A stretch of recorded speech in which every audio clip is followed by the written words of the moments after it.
Hey, welcome back to the Small Business Mindset. One of the founding principles that I live by and I like to operate my business in is the concept and the power of a healthy and growth mindset.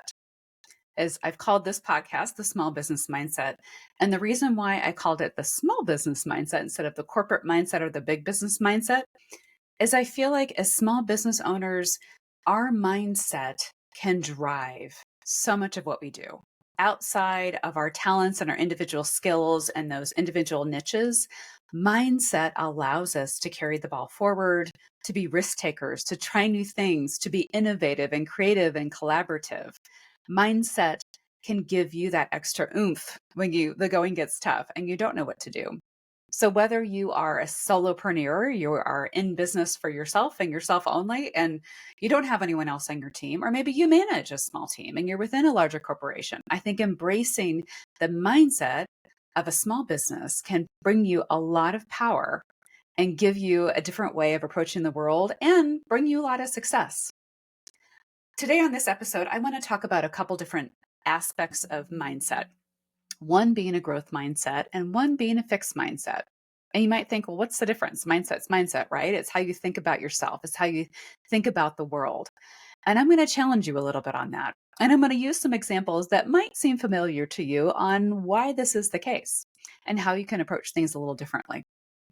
I know growing up in school, and I'm sure we can all identify with this, there was probably a subject or a class that you didn't love. For me, it was English classes. I like to read. I still love to read. But what I didn't love was having to read something that maybe wasn't interesting to me, a poem, a book that, I don't know, maybe I didn't understand, or the language was hard to get through, or just boring, quite honestly. And then I was expected to turn in a term paper evaluating the author or the work or whatever. And it always was graded upon what that particular teacher thought of my work. And I'll be honest with you, I hate writing long stuff like that and having to delve into things and explain it over and over and over again. So unfortunately, my grades weren't probably at the top of the class in that. I was also placed in some honors courses where I was surrounded by other students that, in my opinion, were way smarter than me. I thought, gosh, they're acing this. They're answering all the questions. When we have a discussion over whatever poem or topic we're talking about, the teacher is nodding and smiling and saying, yes, you've got it. And I just felt small. I felt like, why am I not getting this? Am I not as smart as them? Do I not understand it? Do I have the ability to even grasp this? And so it made me think about things. And I think as going through high school and going on to college and to later life, I think it gave me this impression that I just wasn't good at English classes. I just had to grin and bear it. I probably would never get an A in a class like that. I might have to work a lot harder than other people. I did not have that natural talent. And that was my mindset at the time. Let me give you another example. And here's a sports example. And I think a lot of us can relate to doing physical activities. I think some of us think that we are natural born athletes. Our bodies are built in a certain way. We're able to put on muscle. We have speed. We have stamina. We have endurance. We naturally can pick up a ball and throw it really far and hard and accurately. We can swing a bat. We can hit a golf club. All the things. And I played sports growing up in school. The one thing I didn't do, though, I was never a distance runner. I did shorter sports, meaning I did sprinting. I played soccer. I played tennis, where most of the activity that I did had to do with more accuracy in hitting a ball or kicking a ball, and not as much of the endurance of the long distance running. I could do short sprints and get somewhere fast, but I didn't have to make sure I had the stamina to keep going and run for, hours at a time. So in our 30s, my husband and I decided to get into distance running. Well, correct that. My husband decided to get into distance running. We had a group of friends that love to run and are built like runners. I mean, they look like runners. They're long and they're lean and, they just look like it's effortless for them. And so they started running in like 5 and 10K races, and they ran because it supported a charity. And at the end, there was usually beer that we got to drink at the end. And so, why not combine a physical activity supporting a charity and then have some social time at the end. So there happens to be, we live just west of Kansas City. For years, there has been this charity race, and it's a 40-mile race, and I use race loosely.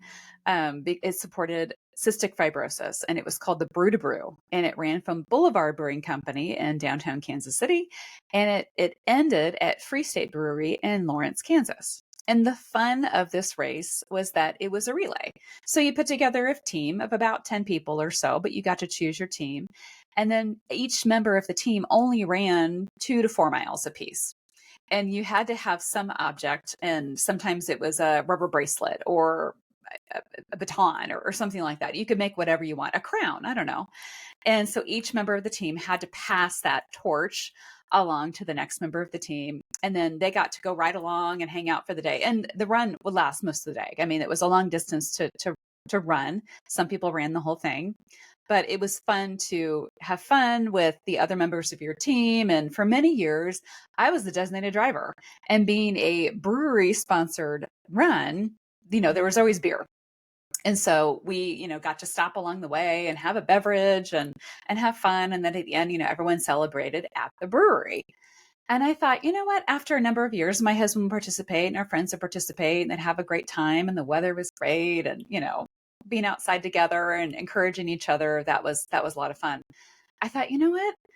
I want to have fun too. I just don't want to be the driver. I want to be somebody out running, because what a great burst of endorphins and, something that challenged yourself, and, you're part of the running team. But I'll be honest with you, I was so intimidated. In my head, I thought, well, yeah, I was an athlete, but I didn't do that. I didn't run 2, 3, 4 miles. Can I even run 2, 3, 4 miles? And so the first year I decided to do it, I felt like I was going to throw up. I mean, I thought, oh my gosh, what am I doing? And there's no time expectation. They didn't care if I just ran a very slow pace or I ran a quick pace. They didn't care. They were just out there enjoying the run, enjoying the day, enjoying what we were doing for charity. And I remember as I completed my leg, and I think my leg was 3-ish miles, something like that. And I could see my husband and our friends at the end of that leg cheering me on. And I started crying. I got very emotional. And I thought, I just did this. I just did this. I completed this section. I have no idea how fast I ran, what my time was. I didn't walk. Well, maybe I walked a little. But the fact that I did something I thought I could never do. And I'll tell you what, that memory has stuck with me now forever. And I remember, I'm like, I stepped out of my zone and I gave myself that mindset of, you know what? Why not? What's the worst that can happen? The worst that can happen for me is that I'd have to walk. And I knew I could walk. And I think many of us know we can always walk. But what I wanted to do, I wanted to complete it. And I did. And that gave me not only some power physically, I'm like, my body can physically do this, but it also told my brain, you are capable of so much more. And it's not so fact it's not a question of if I could physically do it or not. It's like, can I mentally embrace this challenge and put in the work to make it happen? So fast forward a few years, then I feel like people that get into running, and less people than my world that have done it at a later age. I wasn't a runner as a kid. It's not something I participated in. I wasn't a track person or a cross country person. But here I am in my mid-30s, hitting the pavement and putting some miles on. Then I got the bug. And I know how good that felt to be able to accomplish that length and that distance. And my husband and I said, okay, we're hooked now. We're going to get into this mindset. We're going to start running. And we, did some 5Ks. Then we leveled up and did some 10Ks. Then we pushed ourselves and did a half marathon. And that was hard. And then a few years later, he came to me in the spring and he said, I'm going to do the Kansas City Marathon in the fall. Do you want to do it with me? And I'll be honest with you, the thought of doing something like that had never crossed my mind. And I kind of looked at him thinking, oh boy, this is big. This is really getting outside of my comfort zone. And I knew it had totally to do with my mindset. Had nothing to do with my physical ability, because I'd already accomplished some running feats already. I knew what it felt like to run shorter distances. I thought, well, is it literally just a multiplier effect? And me being me, I have always been a very strategically minded person when it comes to anything I'm doing, any goal I'm setting, whether it's a physical goal, a financial goal, a personal goal, a mental goal. I have to sit down and almost like draft it out on paper. I have to put together the schematic. That way it gets my brain right. I'm like, can I do this? So here's what I did. I Googled how to train for a marathon in 6 months because that's the amount of time I had to do it. And it pulled up all kinds of answers. And I latched on to this training program that said, okay, here is what we suggest. Every week for the next 6 months, here's what we recommend you run. And the first week, it was running anywhere between 1 and 3 miles. I thought, okay, I've already proven to myself that I'm capable of running nonstop between 1 and 3 miles. I'm like, I've done that. Okay, I can do that. And then the next week it leveled up a little bit and it leapt. So it was these baby steps on, and you don't even run every day. You ran a few times a week. You try to do a longer run on the weekends or as your schedule allowed. And I'm like, and I really took a hard look at that schedule. And I thought, you know what? If I can get my mind right about this, I can accomplish 26.2 miles by October. And this was in the spring. So I'm like, in the next 6 months, if I am dedicated and I want it bad enough, we're going to do this thing. For me, it was also having my husband there with me, and he had a similar goal, and we trained together. And that was very inspiring. And we committed to this. And what I found out is that as we went on with our training, and I'll be honest with you, some weeks because of work or kids or other commitments, we didn't get in all the exact runs we could. We didn't. But we knew, okay, by week 6, we had to be at 10 miles. And by week 12, we really needed to be at, just over 10 miles. I mean, things like that. The longest distance we ran before the marathon was just over 18 miles. And marathons are 26.2. And the funny thing happened. I knew that at some point on my training runs, but I knew for a fact at some point during that marathon, I'm going to hit a wall because most people do.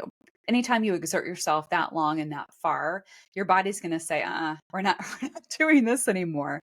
And I knew physically I could take it. It was painful. But I think more importantly, I needed to make sure my mind was in that growth mindset. I can do this. I can do hard things.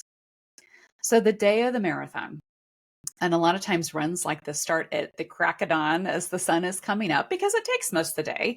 And depending on the time of year you're running, you want to get done before the heat of the day because running in heat is no fun. In fact, it's a lot easier and better on your body to run in a little bit cooler temperatures.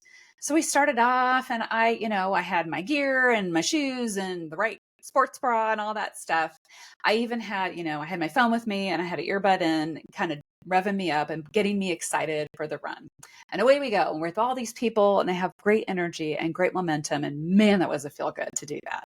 And if you've never done a distance run, especially for charity, there are all types and sizes. There are people that are long and lean. There are people that are shorter and wider. There are people that have a disability. There are people that barely pick up their feet when they run. And there are others that have these long strides. There are all sizes and shapes and ages that run these races. And that is very inspiring because nobody looks alike. Now, yeah, there are going to be these elite runners that you're not even going to see because they're so way out front and they're probably going to get done in half the time. Don't pay attention to those people. But here's what I'm saying is that there are all kinds of people that can do this that look different than you. And so away we went. We're running through downtown Kansas City on a beautiful day, and we got to see these places.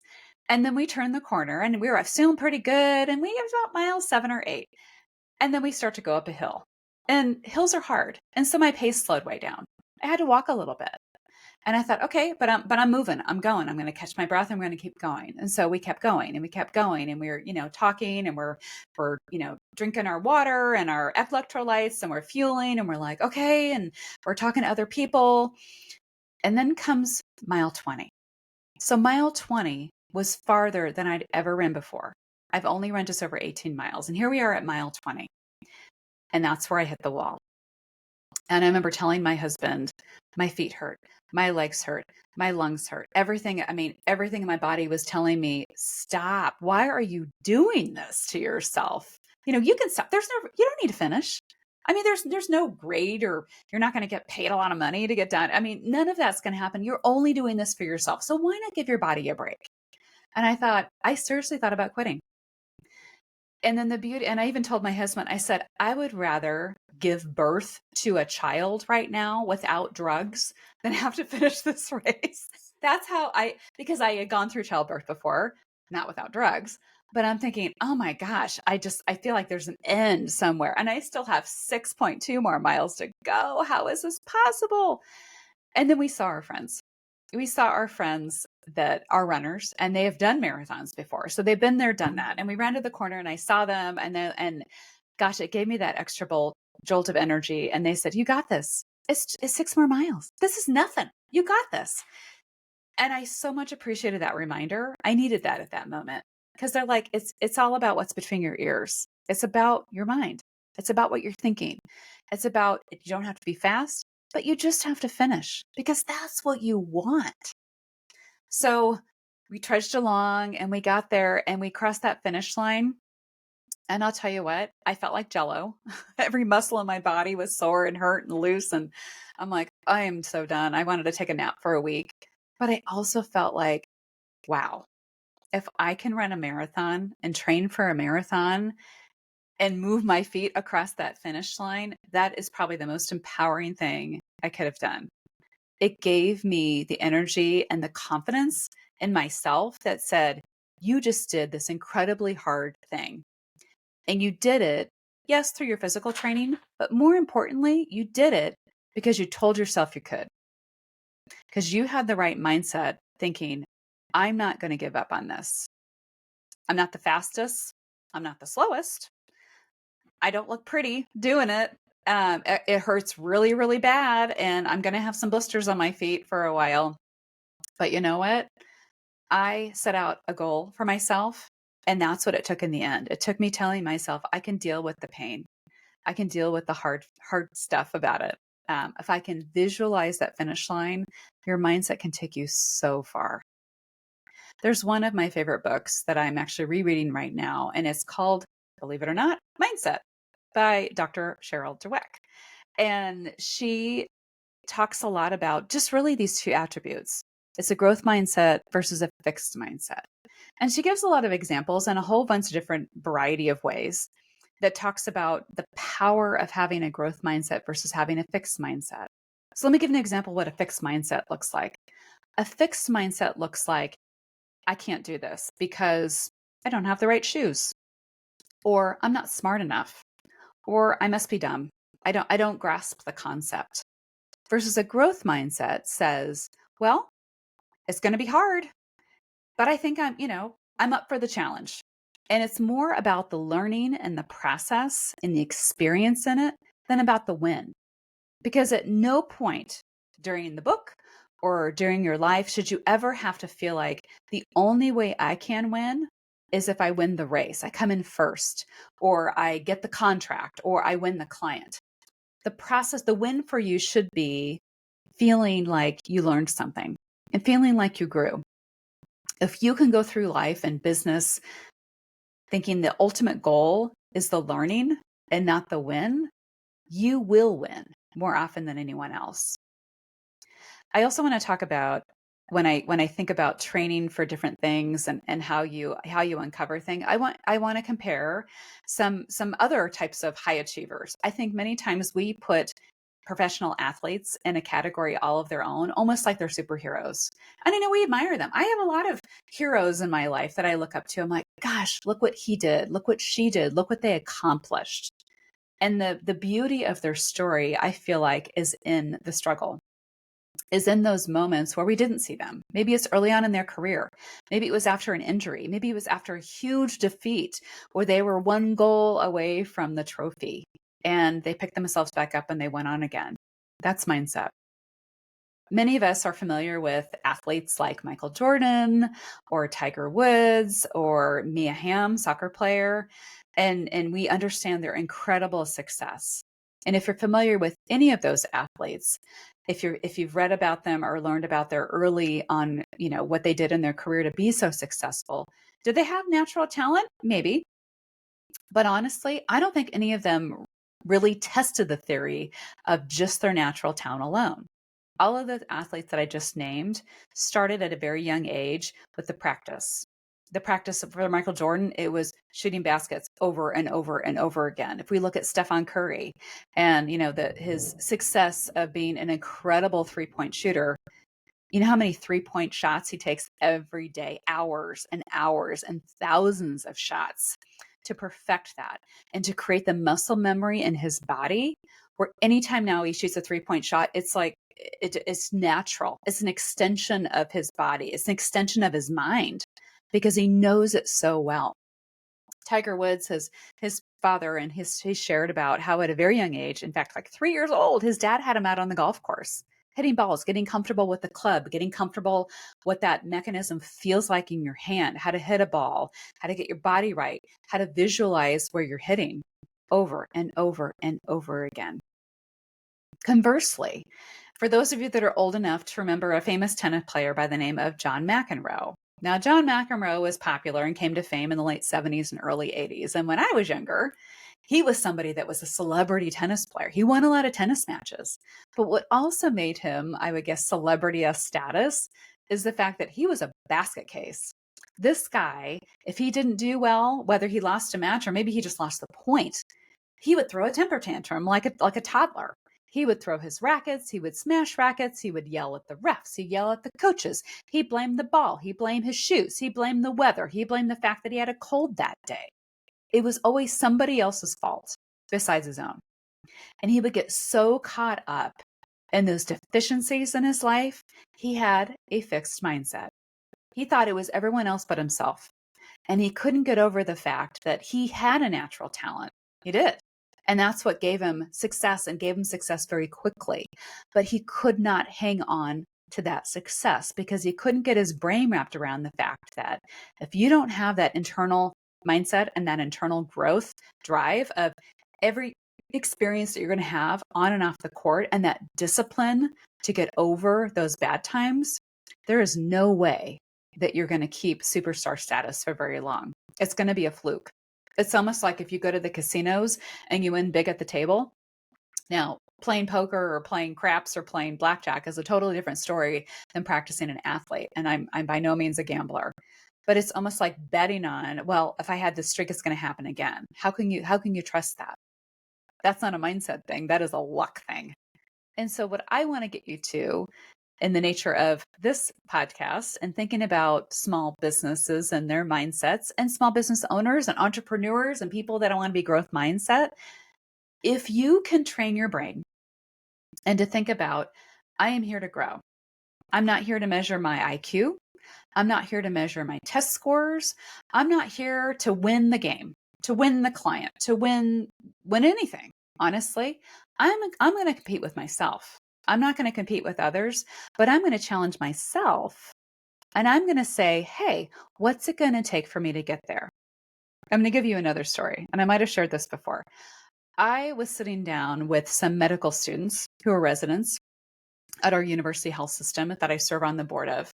And I had a chance to tour with them and kind of learn about some of their programming. And we were, socializing afterwards. And I kind of wanted to tell a funny story. I said, yeah, so once upon a time, when I went to college, I was actually a pre-med major. They're like, really? Like, why didn't you go into medicine? I said, well, here, funny story. Believe it or not, I came out of high school and one of my favorite classes, I was really good at science and I love science and I love biology and chemistry and learning about how things are put together and all those systems. And I thought, oh my gosh, I love this side. I would love to go into medicine. So coming into college, one of the prerequisite classes as a pre-med major was organic chemistry. And I was a strong student, even in English. I only got A's and B's. And so I had a high GPA going into college. I thought, oh, this is going to be so exciting and interesting. So coming into college, I was in this organic chemistry lecture, and it was a huge lecture. I mean, hundreds of students were in this class. And I had a professor, an older professor that I'm sure was well published and well known. He would literally walk in the door, and I think it was an 8:00 class, walk up on the stage, and he would turn on an overhead projector. I know I'm dating myself, but he would turn on an overhead projector and he would put on a slide, and you were expected to open up your notebook. And this is before laptops were a thing. You would write down your notes on what he would lecture on for the next 50 minutes as fast as possible. And then he was done, the class was over, he would turn off the overhead projector and he would leave the room. And you would race to the front of the room as fast as you could. And you would connect with your graduate teaching assistant who would hand out the homework. And that was the class. And you had a book. And then you had some lab time once a week that you got to ask some questions. But for me, that process of learning was awful. It was so hard for me to learn that way. The way I learn the best is by having conversation, asking questions, and engaging as we're moving along. So that way, he moved through the material so fast. And he basically had this expectation that, well, you're going to write down everything I say, you're going to go home reading the book, and then you're going to ask any questions you can in that 1 week time lab. And you should get it, right? But my brain could not get wrapped around this. So I failed that 3-hour lecture. I never failed a class in my life. And it really set me back. And I thought, I can't fail a class and expect to go to med school. So I changed my major. So fast forward 30 years later, here I am having a cocktail with a medical student, and I tell them that story. And all of them start laughing. And I'm like, what did I say? And they're like, oh, Kirsten, everyone fails that class. I'm like, what? So these are medical students, people that got into medical school. They're in their residency. And they're telling me everyone fails organic chemistry.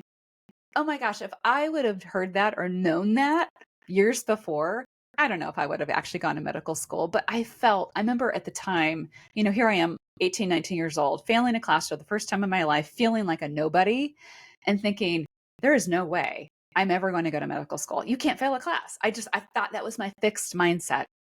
And here, these future doctors were telling me, yes, you can. What a breakthrough. And it made me feel so good that many years later that I'm like, well, look at that. You can fail things. You can totally fail things. You can bomb it and still do it. People do it all the time. Here's the crazy thing. Our current president right now, he's fell for bankruptcy multiple times. He's still a billionaire and he still got elected president. I won't go into politics. But here's my proof to you. You can fail. You can fail big and still do amazing things because it comes down to mindset. I never want you to look at failure as a setback. I want you to look at failure as that's interesting. How can I do it differently next time? And ask yourself, is it interesting to you enough? And is it an important enough goal in your life to keep going? Mold it, shape it, try something different. But it all has to do with what's up here. What's in your brain? What is your mind thinking? And what are you telling yourself? What are those messages? If you encompass this growth mindset, you can do anything. You can run a marathon. You can go to med school.